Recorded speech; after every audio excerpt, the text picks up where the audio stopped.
This is the Cubs Postcast, your instant game reaction for the Chicago Cubs. Part of the Locked On Podcast Network. Your team every day. What's up, everybody? Welcome into the Locked On Cubs Postcast here on the Locked On Cubs YouTube channel. My name is Joe George. Find me on all social media platforms at Joe George Radio. And the Cubs win 4-3 over the Rockies. They take the first two games of this series as they should. Could have got a lot more runs in this game. We'll get to that. We'll get to how the Cubs did produce, but they left a lot on the table. Javier Assad gets a quality start in this one, and the bullpen comes in, closes the door as the Cubs go for the sweep tomorrow. I said on last night's show, this is a must-sweep series. The Rockies are terrible. There's things that you can take away, things that don't mean a lot in this series, but the good stuff that happened in this one. Oh, I forgot. This episode is brought to you by Monarch Money. Take control of your finances with Monarch Money. Use code LOCKEDONMLB at monarchmoney.com for 50% off your first year. Let's see. Yeah, and we'll welcome in the comments here in the YouTube chat as well.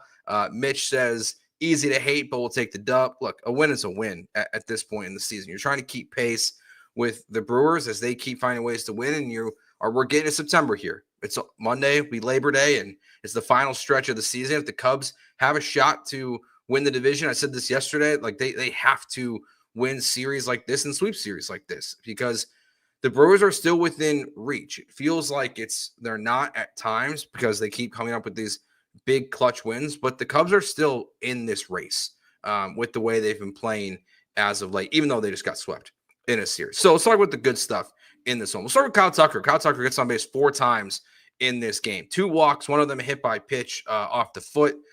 Both him and Michael Busch both hit by a pitch in the same inning.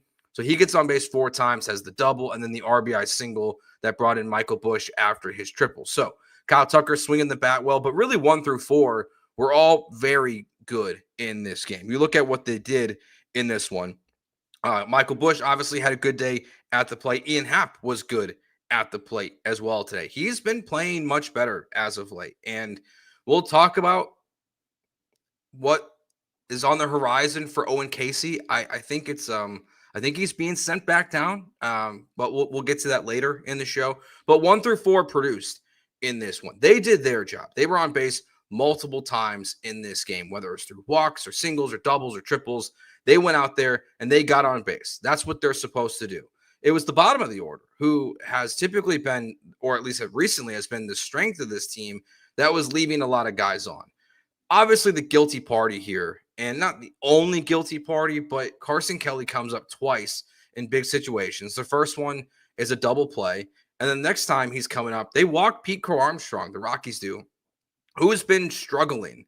And they make the decision to walk him to bring up Carson Kelly, and he gets a sac fly. So the Cubs get a run there. So Carson Kelly does his job, but you can tell that like they're not scared of what Carson Kelly has done at the plate. And I think with this recent stretch of Cubs baseball that we've been seeing, where a lot of these guys have been struggling 1 through 5, Carson Kelly's kind of been the one that has been forgotten about, that we're kind of ignoring his stretch of baseball, and it's probably not fair to honestly the other guys in the lineup because he's been struggling. And frankly, Reese McGuire has been much better at the plate than Carson Kelly. And I know Craig Counsell is doing a lot of back and forth action right now between these two guys. But there's a real argument in this moment that Reese McGuire should be playing way more frequently than Carson Kelly, who was obviously incredible at the start of the season. But they're just not, no teams are not afraid of him right now. And frankly, they're not a reason to be. Saw a question here about Matt Shaw. Yeah, he didn't play today. Yeah, I mean, I don't know. They talked about on the broadcast where there's just certain pitching matchups where whatever analytically they're being told by people probably in the front office that this is not a good matchup for Matt Shaw, and they're playing Willie Castro, who does nothing at the plate again today. It's annoying at this point. I don't know why they continue to do it. I've said it a million times now. It feels like I want to see Carson Kelly Matt Shaw be in the lineup every single day, but the Cubs they're not making that decision, and they probably won't going forward. I think it's another one of those reality checks with where the Cubs roster is at right now, that they're going to find a way to get Willie Castro at bats. And while he can play a million positions that we've seen, he can play every spot in the outfield. He can play pretty much every position in the infield. The only guy that they take out for Castro to get at bats is Matt Shaw. I don't know why it's that way. I don't know why you couldn't give other guys a day off.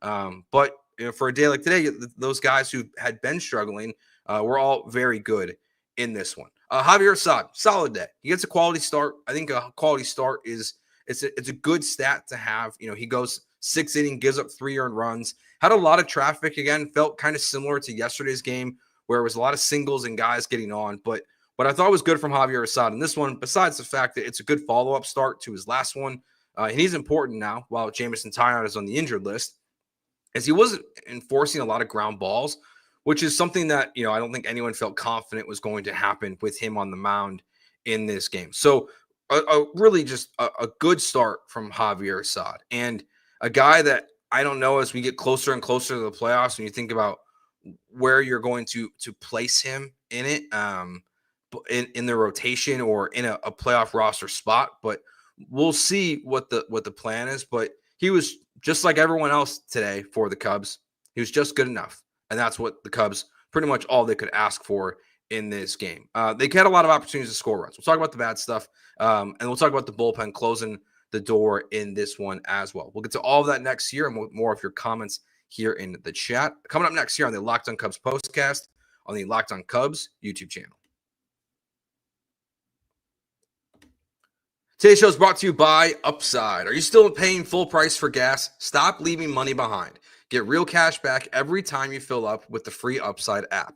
Simply download the free Upside app in the App Store or Google Play right now and start earning cash at the pump today.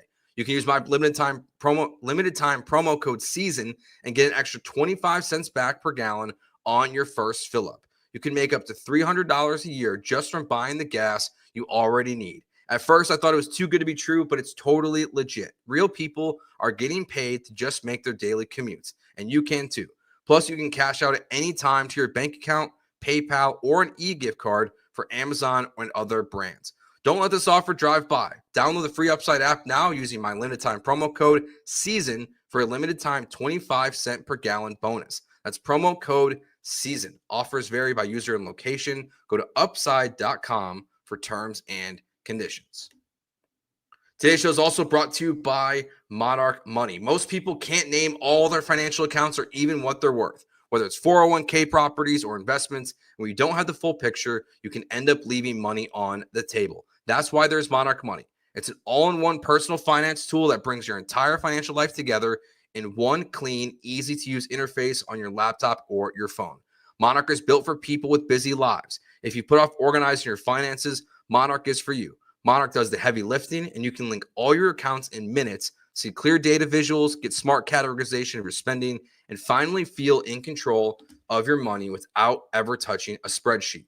Don't let the financial opportunity slip through the cracks. Use code LOCKEDONMLB at monarchmoney.com in your browser for half off your first year. That's 50% off your first year at monarchmoney.com with code LOCKEDONMLB.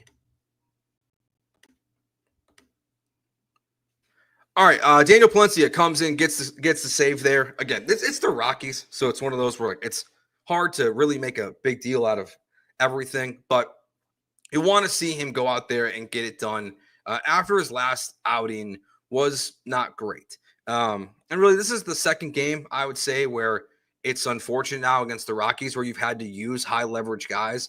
A game yesterday that was well in control. This game could have been well in control, and you probably didn't need to use them. And they need work, so it's fine at the end of the day. But, Keller having to go on back-to-back days, only pitching in total an inning and a third. And Palencia got, warm, was starting to get warm yesterday, and then comes in and gets the close today. So that was just an important bounce back one, I think, for him to go out there and get that done. We think about that JD talked about there at the end of the broadcast. Like, we know closers.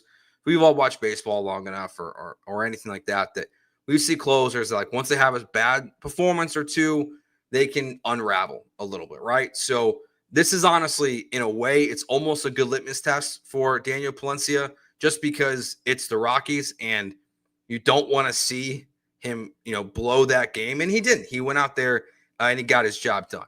A couple questions in here. Let's see. Eric says, could the Cubs pick up Walker Buehler?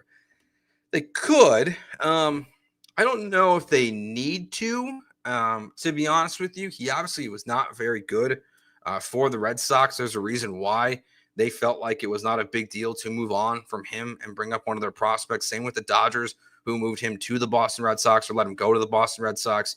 So I probably wouldn't at this point.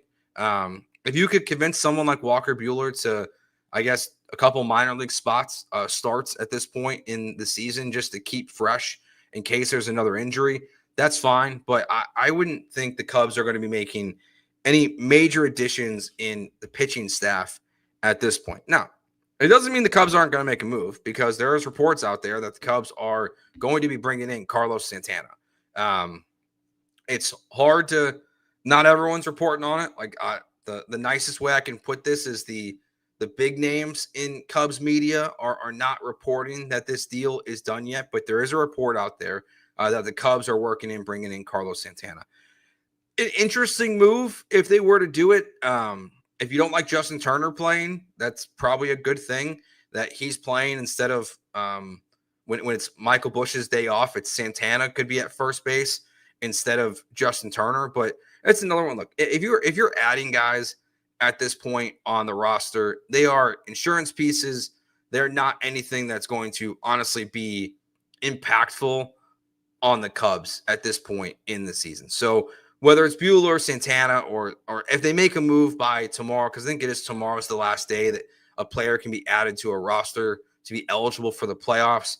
I just, whatever it is, like, it's not going to move me and make me feel excited. But Keller, yeah, Mike says Carlos Santana what? There's a report that someone that the Cubs are going to bring him in. But so Palencia good, Keller good, Kittredge better performance in this one. That's important because he wasn't great yesterday. So it's one of those where the bullpen was fine. Again, Javier Assad was solid. Now here's the bad stuff within this game. The Cubs had a ton of guys on base, right? They did just enough to win. But there was a lot of opportunities for them to score, and they just didn't get the big breakthrough. The positive here is that they did get guys in. Like Nico Horner gets the sac fly in the first with both Ian Happ, Seiya Suzuki, and Kyle Tucker all on base. Bases loaded with one out. Nico gets the sac fly, so it brings in a run. Now, it was a really hard hit ball, and I'm not crushing Nico Horner here for not bringing in more guys, but it's just one of the examples today where the Cubs had guys on base, and they didn't do anything with it. And the top of the second, Dansby Swanson had a single and eventually a stolen base.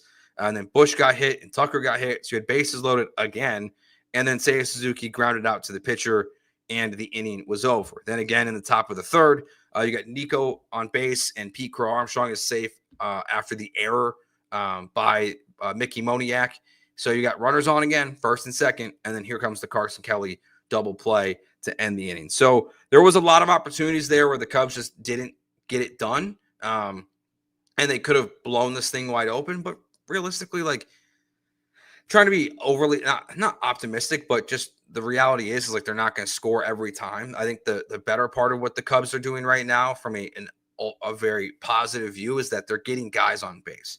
And they showed in yesterday's game like they can score a lot of runs. But the clutch thing has been an issue for the Cubs for recent as well. So you want to see that what happened in today's game happen less and less and less, especially a team, again, like the Rockies that just frankly are not that good. I know there's a lot of Cubs fans there, so that helps with the attendance. I cannot believe how many people go to Colorado Rockies games at this point in the season. They are atrocious to watch. Beautiful ballpark, it looks like, but it isn't. That's a tough loss. Tough watch. Rob says, yeah, they'll call up Mo, so Casey won't be lonely on the bench. Yeah, Moises Ballesteros probably coming up, I would imagine, here once rosters expand. And as long as Owen Casey's still on the roster, which that's where they might not, if they are going to bring in some like Carlos Santana, like they might not bring up Moises Ballesteros. I'd like them to. Frankly, I think as a pinch hitter, like if that's always going to be, I mean, he's a rookie, but over the other guys who are on the bench right now, like Moises is a guy that I think I'd feel comfortable watching just from what we've seen this year in the pros and in the minors, coming up there and being a guy that you can call on in the right matchup in the 9th inning. I'd rather see Ballesteros coming up in the 9th than Justin Turner. And I know Justin Turner has some big plays this year, the walk-off and things like that. But like, we'll see. But the Cubs are going to bring up, I would imagine, Ballesteros again if it's not Santana. But I would like these guys to play. They're not going to, but I would very much like them to. All right, that will wrap it up today. Easy game versus the Rockies. Really not a lot of damage done for or against the Cubs. But tomorrow, Matthew Boyd on the mound to get the sweep. Got to do it before you get ready for a series against the Atlanta Braves, and especially because the Brewers just keep winning games. My name is Joe George. You find me on all social media platforms at Joe George Radio. Oh, real quick, Rob asks, any chance they call up Wiggins? I don't think so. That seems a little aggressive for me. I think Wiggins is probably a guy you see next year on the Cubs, but who knows? Maybe they'll surprise us in the next couple days. All right, so that will wrap it up for us. Then we'll talk to you guys tomorrow afternoon after Game 3 of the series. You can find me on all social media platforms at Joe George Radio. Have a good Saturday night. Hope you all enjoyed the start of the college football season. Talk to you tomorrow.